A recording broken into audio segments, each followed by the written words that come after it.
আজকে আমরা আত্মবোধের যে আলোচনা করছিলাম, বিগত ভিডিওতে আমরা করেছি, তারই সেকেন্ড ফেজ অর্থাৎ পার্ট 2। এই পার্ট 2তে আমরা তিনটে বিষয় নিয়ে মূলত আলোচনা করব। একটা হচ্ছে, প্রথম হচ্ছে আত্মবোধের উপর প্রভাব সৃষ্টিকারী উপাদানসমূহ, ফ্যাক্টরস ইনফ্লুয়েন্সিং সেলফ কনসেপ্ট, অর্থাৎ আত্মবোধের উপর প্রভাব সৃষ্টিকারী উপাদানসমূহ। 2 নম্বর আলোচনার বিষয় হচ্ছে আত্মবোধের বিকাশ, ডেভেলপমেন্ট অফ সেলফ কনসেপ্ট। আর 3 নম্বর হচ্ছে ধনাত্মক ও ঋণাত্মক আত্মবোধের প্রভাব, impact of positive and negative self concept. এর আগের দিন আমরা 3টে বিষয় নিয়ে আলোচনা করেছি। আজকে এই অধ্যায়ের বাকি 3টে বিষয় নিয়ে আলোচনা করব। প্রথম হচ্ছে আত্মবোধের উপর প্রভাব সৃষ্টিকারী উপাদান, অর্থাৎ ফ্যাক্টরস, উপাদানসমূহ। আমরা আত্মবোধ সম্পর্কে জেনেছি, কাকে বলে সেটা জেনেছি, এবং আত্মবোধের যে ধারণা, সংজ্ঞা, সেটার সাথে গুরুত্ব, প্রকৃতি, বিভিন্ন অংশ বা কম্পোনেন্টস, এগুলো আমরা দেখেছি, এবং মেজার কিভাবে ইভ্যালুয়েট করা হয় সেলফ কনসেপ্টকে। এই যে আলোচনার সূত্র ধরে আজকে আমরা এলাম ফ্যাক্টরস, উপাদান। একটি মানুষের আত্মবোধ তৈরি করতে গেলে কোন কোন উপাদানসমূহ গুরুত্বপূর্ণ ভূমিকা গ্রহণ করে, এখানে আমরা 9টা উপাদানের কথা বলবো। 1 নম্বর হচ্ছে তার শিক্ষা, অর্থাৎ এডুকেশন। 2 নম্বর হচ্ছে মাধ্যম, মিডিয়া। 3 নম্বর হচ্ছে আকৃতি প্রকৃতি, অর্থাৎ অ্যাপিয়ারেন্স। 4 নম্বর সংস্কৃতি, কালচার। 5 নম্বর সম্পর্ক এবং যোগাযোগ, রিলেশন অ্যান্ড কমিউনিকেশন। 6 নম্বর লিঙ্গ বা জেন্ডার। 7 নম্বর আর্থিক সঙ্গতি, ফিনান্সিয়াল এবিলিটি। 8 নম্বর দুর্ব্যবহার, অ্যাবিউজ। এবং 9 নম্বর সাফল্য এবং ব্যর্থতা, সাকসেস অ্যান্ড ফেলিওর। এই 9টা উপাদান যে কোনো মানুষের, যে কোনো শিশুর ক্ষেত্রে আত্মবোধকে তৈরি করতে সাহায্য করে, সেটা ধনাত্মক হোক বা ঋণাত্মক হোক। এবার আমরা বিস্তৃত আলোচনায় আসছি। প্রথম হচ্ছে এডুকেশন বা শিক্ষা। শিক্ষা যে কোনো মানুষের সেলফ কনসেপ্টকে বৃদ্ধি করে। লক্ষ্য করে দেখবেন যে আমরা যারা লেখাপড়া জানি, শিক্ষিত সম্প্রদায়, দেখবেন দুটো জিনিস, এক বিষয় আলোচনার আছে এখানে শিক্ষা সম্পর্কে, প্রকৃত শিক্ষা আর পুঁথিগত শিক্ষা। প্রকৃত শিক্ষা অর্থে মানুষ তৈরি, আর পুঁথিগত শিক্ষা অর্থে জ্ঞান অর্জন করা। আমি এখানে পুঁথিগত শিক্ষার কথাও বলছি, প্লাস প্রকৃত শিক্ষার কথাও বলছি। মূলত পুঁথিগত শিক্ষা যে মানুষের আছে তার জ্ঞানের পরিধি অনেক বিস্তৃত, এবং যে কোনো ক্ষেত্রে সে অনায়াস দক্ষতায় প্রবেশ করতে পারে, স্মার্টলি সে প্রবেশ করতে পারে।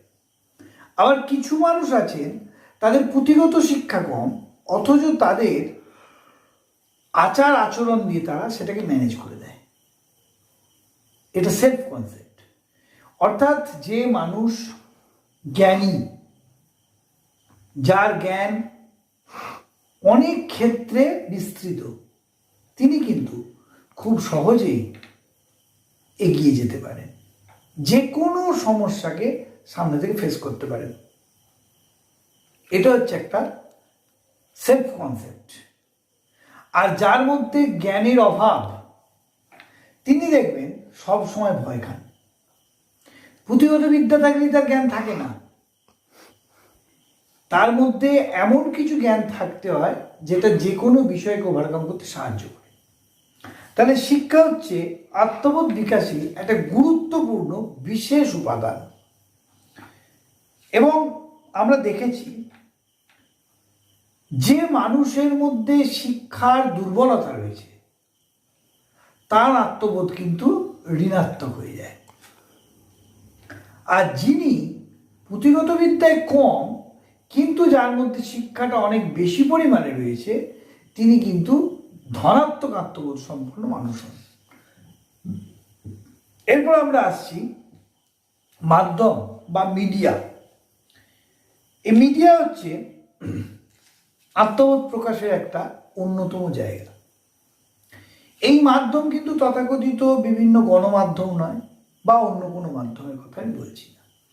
এই মাধ্যমটা হচ্ছে বিভিন্ন পাঠ্যসূচির মধ্যে দিয়ে সমাজের উপর ইমপ্লিমেন্টেশন, অর্থাৎ কোন সমাজ কতটা উন্নত বা অনুন্নত তার উপর নির্ভর করে সেই সমাজের মানুষের আত্মবোধ বা আত্মচেতনা।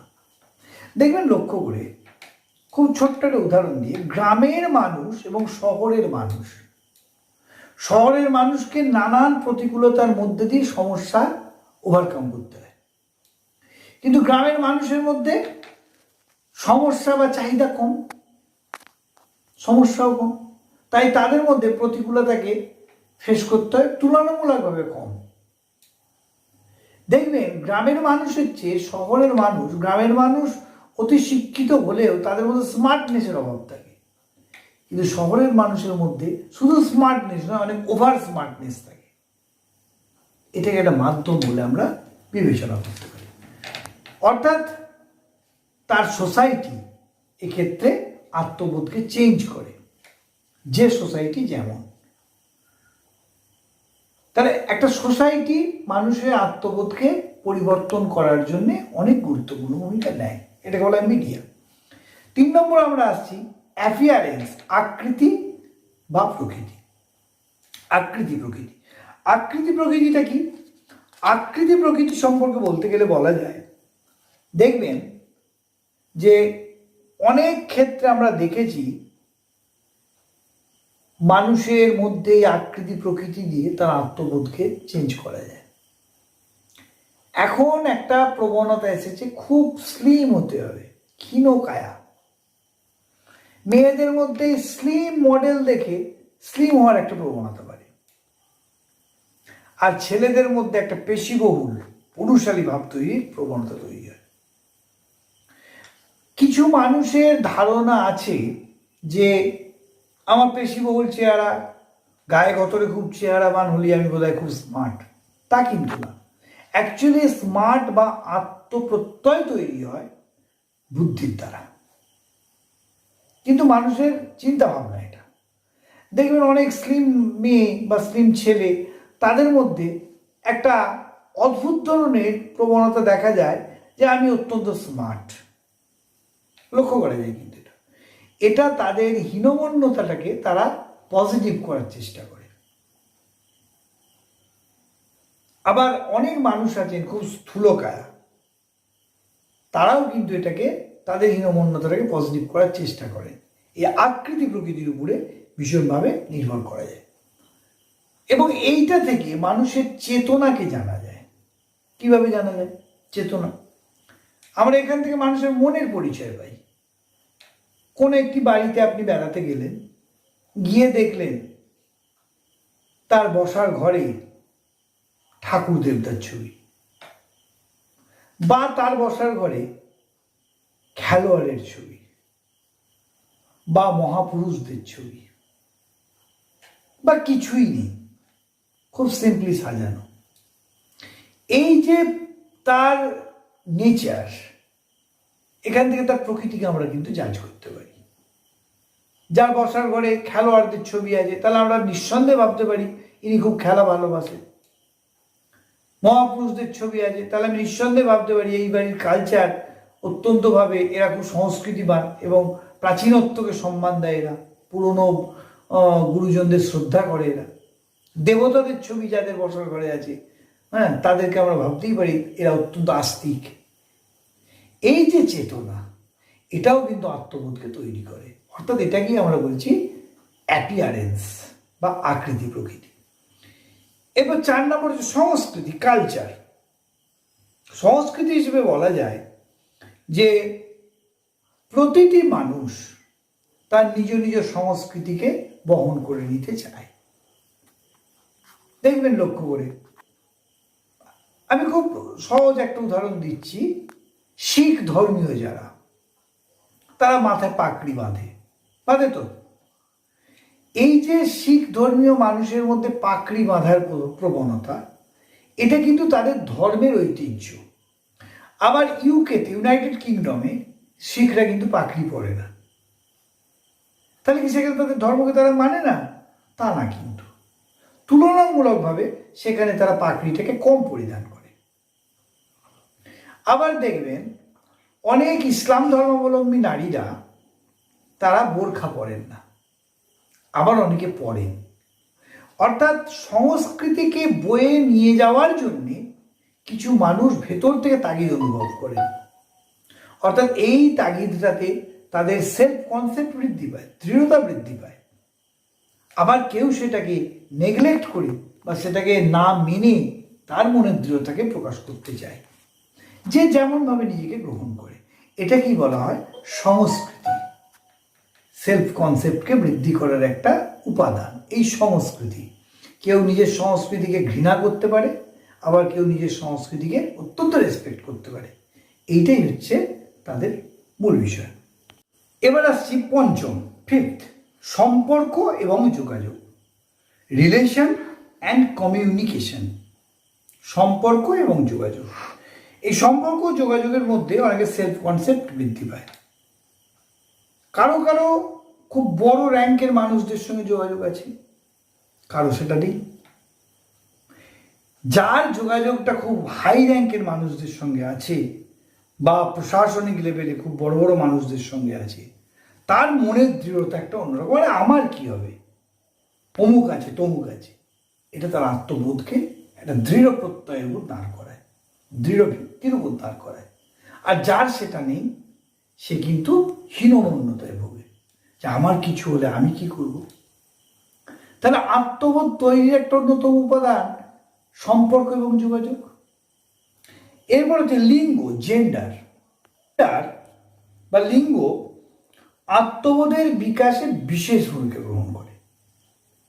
আমরা জানি জন্মসূত্রে মানুষ নারী অথবা পুরুষ। কিছু কিছু ক্ষেত্রে নারীদেরকে দমিয়ে দেয়া হয় ছোট থেকেই। পুরুষ শিশু এবং নারী শিশু ছোট থেকেই দেখবেন একই পরিবারে, একই সঙ্গে, একই বাবা মায়ের কাছে মানুষ হলেও নারী শিশুকে অনেকটা উপেক্ষা বা অবহেলা করা হয়। এটা আমরা দেখেছি। যাদের পরিবারের মধ্যে এখনো কুসংস্কার আছে এই ব্যাপারগুলোয়, এগুলো সেখানে দেখা যায়। এক্ষেত্রে কি হয়, যে মেয়ে শিশুটি, তার মনে কিন্তু একটা হীনমন্যতা তৈরি হয়। আমি মেয়ে, হয়তো এই জন্যেই আমি এতটা নেগলেক্টেড। আর যে ছেলে, তার মনের মধ্যে এটা তৈরি হয় আমি ছেলে, সুতরাং যা কিছু ভালো সব কিছু আমার প্রাপ্য। আর আত্মবোধ দৃঢ়তা থেকে উন্নততর জায়গায় চলে যায়। এটা আত্মবোধের একটা উপাদান। এবারে আর্থিক সংগতি বা ফিনান্সিয়াল এবিলিটি। ফিনান্সিয়াল এবিলিটিটা হচ্ছে যে পরিবারে বিলংস করে সেই শিশুটি, যে পরিবার থেকে সে উঠে আসছে, সেই পরিবারের আর্থিক সংগতি যদি অত্যন্ত ভালো হয়, তাহলে শিশুর মনে সবসময় একটা দৃঢ়তা তৈরি হয় যে আমি কোনো কিছুতেই আটকাবো না, আমার আটকানোর জায়গা নেই, আমার যা কিছু হবে আমি সেটা পাবো। এটা কি বলা হয়, আর্থিক সংগতি। আবার যে পরিবারের আর্থিক সংগতি কম, শিশু প্রথম থেকেই ভাবে এটা আমি চাইবো কি, চাইতে গেলেই আমি তো প্রথমেই না হবে, পাবো না।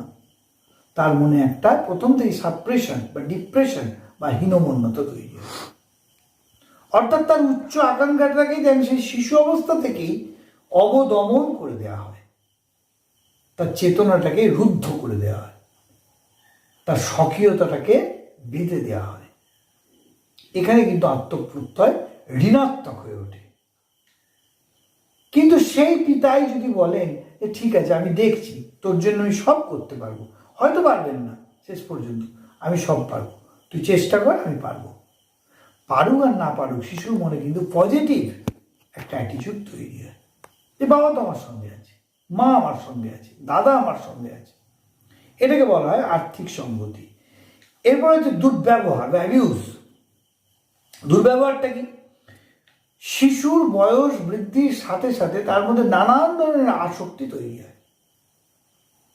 এই আসক্তিগুলোকে যদি সে ভালোভাবে ওভারকাম করতে না পারে, টপকে যেতে না পারে, তার মনের মধ্যে একটা বিরোধী প্রতিক্রিয়াশীল ক্ষমতা কাজ করে। এর ফলে সে যে কোনো মানুষের সঙ্গে দুর্ব্যবহার করে। লক্ষ্য করে দেখবেন এখনকার শিশুদের একটা আচরণ, তাকে মোবাইল ঘাঁটতে যদি আপনি বারণ করেন, সে কিন্তু আপনার বিরুদ্ধে কথা বলবে, কারণ আপনি তার সেই আচরণটা বাধা দিচ্ছেন। কিন্তু তাকে যদি আপনি এনকারেজ করেন, তাহলে সে কিন্তু ধীরে ধীরে ধ্বংসের পথে চলে যাবে, কারণ আরো বেশি করে গ্রহণ করবে। তাহলে এই ব্যবহারটা শিশুর মনে দুর্ব্যবহারে পরিণত হয় যদি তার আসক্তিতে পরিবার বা সমাজ বাধা সৃষ্টি করে। এবং এই আসক্তিতে বাধা থেকেই নানান ধরনের সোসাইটিতে খারাপ কাজগুলো ঘটছে। আপনারা দেখেছেন, এই ঘটনাগুলো প্রতিনিয়ত আমরা দেখতে পাই।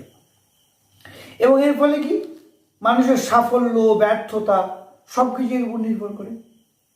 খুব সহজ সত্য দেখবেন, কিছু মানুষ আছে যারা অভাবে চুরি করে, আর কিছু মানুষ স্বভাবে চুরি করে। অর্থাৎ আমার নিজের আচরণকে, আমার নিজের আকাঙ্ক্ষাকে আমি তৃপ্ত করতে পারছি না, আমার সে আর্থিক সঙ্গতি নেই, সুতরাং আমাকে অসৎ উপায় অবলম্বন করতে হবে। অর্থাৎ এইটাকে আমরা দুর্ব্যবহার নামে চিহ্নিত করছি। এরপর আসছি সাফল্য এবং ব্যর্থতা। সাফল্য এবং ব্যর্থতাটা কি? যখনই আমরা কোনো কাজ করতে গিয়ে সফল হই, তখন আমাদের মধ্যে একটা প্রত্যয় তৈরি হয়, একটা দৃঢ়তা তৈরি হয়। কিন্তু যখনই আমরা ব্যর্থ হব, তখনই আমরা হারিয়ে যাব, আস্তে আস্তে পিছিয়ে আসবো। এইটা কি বলা হচ্ছে? সাফল্য এবং ব্যর্থতা। এই যে আমরা 9টা ফ্যাক্টরস বা উপাদানকে আলোচনা করলাম, আর একবার ঝালিয়ে নিই প্রথম থেকে।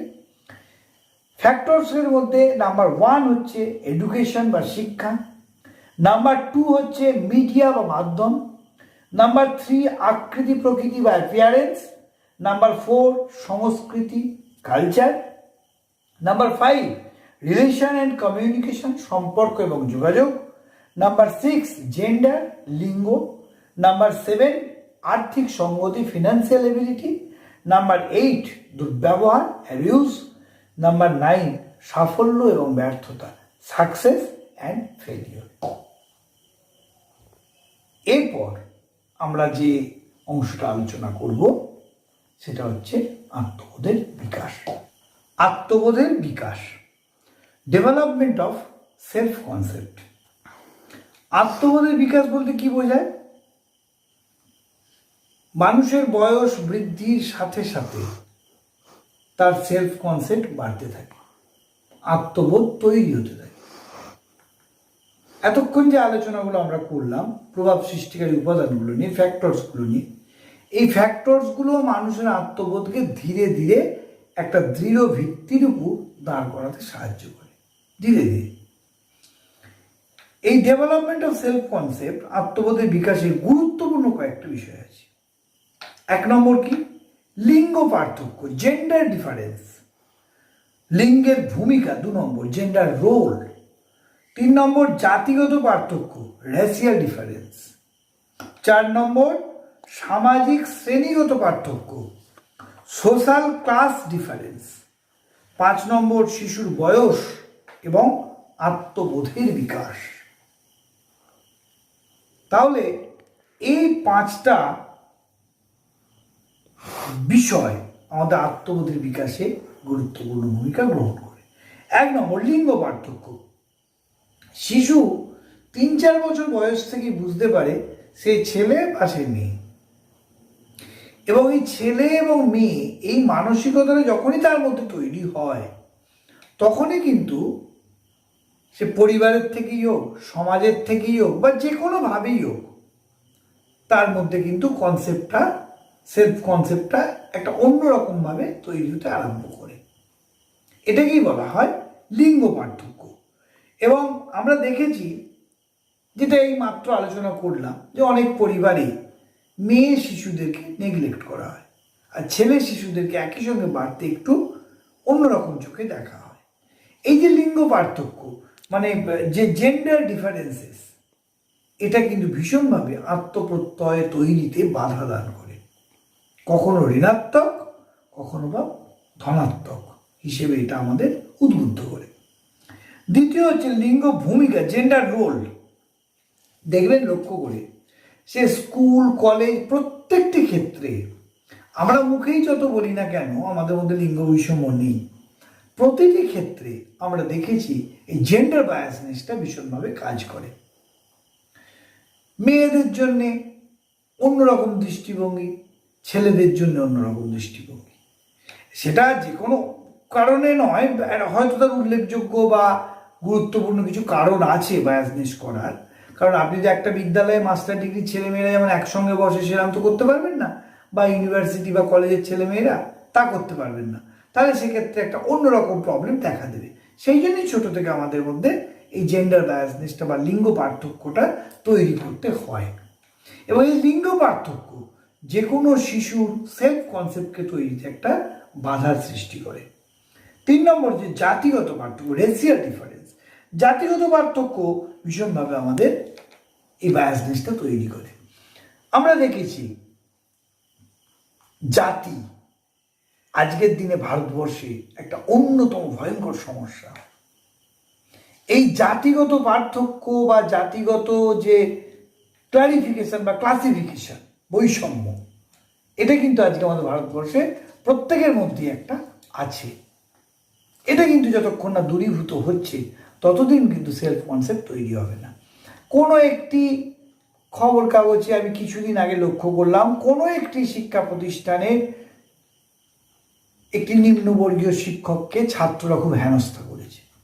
এটা অবশ্যই কাম্য নয়, কারণ সেই শিক্ষক তার যোগ্যতার বলেই সেই প্রতিষ্ঠানে চাকরি পেয়েছেন, তার জন্য একটা যোগ্যতা মান ছিল, সেই যোগ্যতার উত্তীর্ণ তিনি পেয়েছেন। তো তারপরেও কেন ছাত্ররা তার প্রতি অসহযোগ মনোভাব দেখাবে? এটা তো ঠিক না। তাহলে এই জাতিগত পার্থক্য সেই শিক্ষকের সেলফ কনসেপ্টকে বাধা দান করেছে, অর্থাৎ তিনি এরপরে অনেকটাই হীনমন্যতায় ভুগতে থাকবেন। এগুলো আমরা প্রত্যেক ক্ষেত্রেই দেখে থাকি, যে কোনো কর্মক্ষেত্রে জাতিগত বৈষম্যটা আমরা ভীষণভাবে চোখে পড়ে আমাদের। এরপরে আসছে সামাজিক শ্রেণীগত পার্থক্য, সোশ্যাল ক্লাস ডিফারেন্স। এই সোশ্যাল ক্লাস ডিফারেন্সটা আমরা দেখেছি ম্যান টু ম্যান ভ্যারি করে। বিভিন্ন ক্লাস থেকে উঠে আসা, বিভিন্ন সোসাইটি থেকে উঠে আসা মানুষ তার সংস্কৃতিগতভাবে আচার আচরণেও তারা কিন্তু অনেক পার্থক্য থাকে তাদের মধ্যে। এবং এই সোশ্যাল ক্লাস ডিফারেন্সটা অনেক ক্ষেত্রে কিন্তু সেলফ কনসেপ্ট তৈরিতে বাধা সৃষ্টি করে। এরপর আসছে শিশুর বয়স এবং আত্মবোধের বিকাশ। কীরকম? আমরা দেখেছি 2 বছরের শিশুরা আত্মবোধ বিকাশের জন্যে ভীষণভাবে প্রতিটা মানুষের অন্তরঙ্গতাকে অনুভব করে, চায়। সে চায় প্রত্যেকটা মানুষ তাকে ভালোবাসুক, প্রত্যেকের কাছে সে গ্রহণযোগ্য হয়ে উঠুক। এরপর 2.5 বছর থেকে 3 বছরের শিশু, সে দেখবেন আয়নার সামনে দাঁড়িয়ে নিজেকে দেখতে ভালোবাসে, নিজের অঙ্গভঙ্গি, গেস্টার পশ্চার, বড়দের জুতো পরা, বড়দের জামা প্যান্ট দেখে আকৃষ্ট হওয়া, বাবার জামা প্যান্ট হলে আমারও চাই, এই ধরনের আচরণগুলো তার মধ্যে দেখা যায়। 3 থেকে 4 বছরের শিশুরা নিজেদেরকে একটা পৃথক সত্তা হিসেবে দেখতে ভালোবাসে। তারা ভাবে পরিবারের সেও একটা আলাদা স্বতন্ত্র সত্তা, তার মনের মধ্যে একটা সেলফ কনসেপ্ট আলাদাভাবে তৈরি হয়। 5 থেকে 6 বছরের শিশুরা তখন আমাকে এই ইন্ডিভিজুয়াল সেলফনেস থেকে তারা আমাদের এই জায়গায় উত্তীর্ণ হয়ে যায় 5 থেকে 6 বছর। এর ফলে তারা তখন অন্যের চাহিদাকেও গুরুত্ব দিতে আরম্ভ করে। এতদিন পর্যন্ত যে চাহিদাটা শুধু নিজের জন্য ছিল, এই 5 থেকে 6 বছরে এসে সেটা আস্তে আস্তে পরিবর্তিত হয়ে যায়, অন্যের জন্য ভাবতে থাকে। 8 থেকে 9 বছরের শিশুরা পিতামাতার দোষ গুণগুলোকেও আইডেন্টি করতে পারে, বড়দের ভুলটাকে বলতে পারে তুমি এটা কেন করলে, এটা তো আমার জন্য করা উচিত ছিল, এই ধরনের আচরণগুলো। 10 থেকে 12 বছরের শিশুরা মোটামুটি নিজেদের সম্পর্কে একটা ধারণা তৈরি করতে পারে এবং এরা তখন নিজের ভালো লাগাটা অন্যের কাছে কতটা গ্রহণযোগ্য, অন্যেরটা আমার কাছে কোনটা ভালো লাগছে, এই আইডেন্টিফিকেশনগুলো করতে পারে। এরপর কারণ এইখানে শিশুদের এই সময় থেকেই আমরা দেখেছি তারা ধীরে ধীরে কৈশোরে উত্তীর্ণ হচ্ছে, অর্থাৎ নানান ধরনের অ্যাডোলেসেন্সের যে প্রাক বিষয়গুলো সেগুলো এই সময় থেকে আসতে আরম্ভ করে। অর্থাৎ শিশুর মধ্যে আত্মবোধটা জন্ম থেকেই হয়, বিভিন্ন স্টেজে বিভিন্ন ফোর্স বিভিন্নভাবে ফোকাস হয়। তাহলে এই শিশুর আত্মবোধ ছোট থেকেই তৈরি হয় এবং আমরা তো বড় অবস্থাতে দেখেইছি তাদের প্রত্যেকটি মানুষের মধ্যে এগুলো থাকে। তাহলে আত্মবোধের বিকাশে যে বিষয়গুলো আমরা দেখলাম সেই বিষয়গুলো হচ্ছে মূলত 5টা গুরুত্বপূর্ণ বিষয়। নাম্বার 1 লিঙ্গ পার্থক্য বা জেন্ডার ডিফারেন্সেস। নাম্বার 2 লিঙ্গ ভূমিকা জেন্ডার রোল। নাম্বার 3 জাতিগত পার্থক্য বা রেসিয়াল ডিফারেন্স। নাম্বার 4 হচ্ছে সামাজিক শ্রেণীগত পার্থক্য সোশ্যাল ডিফারেন্স। আর 5 নম্বর হচ্ছে শিশুর বয়স এবং আত্মবোধের বিকাশ, অর্থাৎ এজ। মানুষের এজটা এই ক্ষেত্রে একটা factor, mental and physical both. এরপর আমরা আসবো তৃতীয় অংশে, impact of positive and negative self concept, অর্থাৎ ধনাত্মক ও ঋণাত্মক আত্মবোধের বিকাশ। Impact of positive and negative self concept, অর্থাৎ ধনাত্মক ও ঋণাত্মক আত্মবোধের প্রভাব। যে কোনো মানুষের, যে কোনো শিশুর আত্মবোধের বিকাশে সবচেয়ে গুরুত্বপূর্ণ ভূমিকা হচ্ছে পরিবার এবং বিদ্যালয়, তারপরে সমাজ। পরিবারে বাবা মা বা অন্যান্য সদস্যদের সাথে তার যে আচরণ ক্রিয়াকলাপ, এবং দ্বিতীয়ত বিদ্যালয়, শিশু বিদ্যালয়ে অনেকটা সময় কাটায়, তার যে আচরণ, এবং তারপর সমাজ। এই সব কিছুর ভূমিকা একটা শিশুর উপরে প্রভাব বিস্তার করে এবং ধনাত্মক বা ঋণাত্মকভাবে সেই প্রভাবটাকে কার্যকরী করে তোলে। কীরকম? আমরা দেখেছি ধনাত্মক প্রভাবের ফলে শিশুর মনের মধ্যে সবসময় পজিটিভ মানসিকতা তৈরি হয়, আর ঋণাত্মক মনোভাবের ফলে শিশুর মধ্যে হীনমন্যতা তৈরি হয়। পজিটিভ মানসিকতা এবং হীনমন্যতা শিশুর মধ্যে তৈরি হয়। এই যে ধনাত্মক এবং ঋণাত্মক প্রভাব, এই দুটো প্রভাবই অত্যন্ত গুরুত্বপূর্ণ যে কোনো শিশুর ক্ষেত্রে। শিশুরা পরিবার থেকে যে এফোর্টটা পায়, সেই এফোর্টে যদি তাদের নেগেটিভ চিন্তাভাবনা তাদের উপরে প্রয়োগ করা হয়, দেখবেন সেই শিশু ছোট থেকে ক্রমশ পিছিয়ে পড়া শিশু হবে। একইভাবে বিদ্যালয়ে আমরা যারা শিক্ষক, যদি কোনো শিশু সে পড়া পারে না, পড়া বলতে উঠলো, চুপ কর, তোর দ্বারা হবে না, তুই জানিস না, বস, এই কথা যদি বলা হয়, তাহলে এমন একটা সময় আসবে সে তার জানা প্রশ্নের উত্তরটাও দিতে ভয় খাবে, অর্থাৎ তার মনের মধ্যে একটা হীনমন্যতা তৈরি হয়ে যাবে।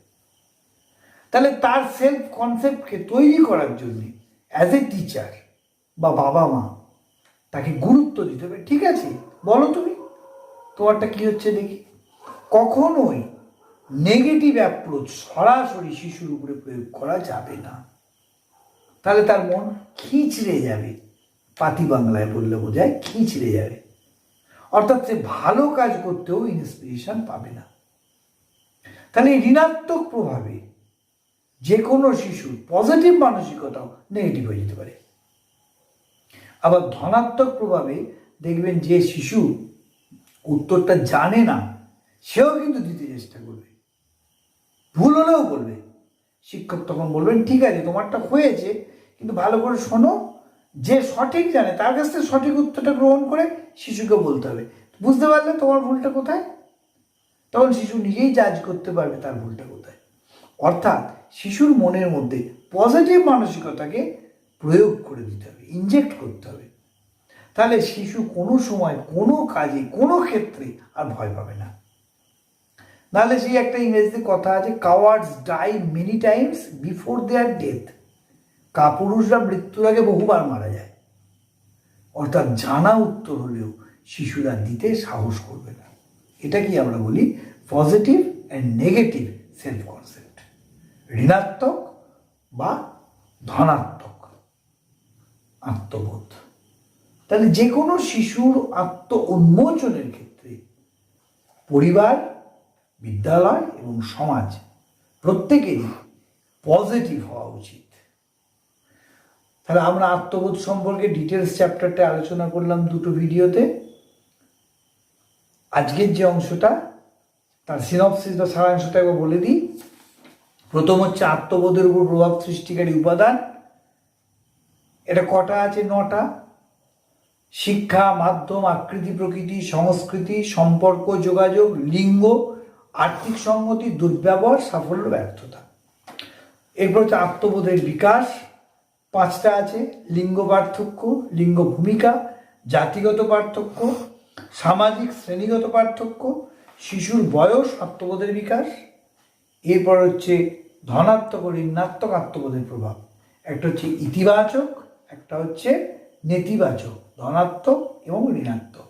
এবং সেখানে কোন কোন উপাদান কাজ করে? মূলত পরিবার, বিদ্যালয় এবং সমাজ। এই অবধি থাক, নেক্সট ভিডিওয় আবার আসবো।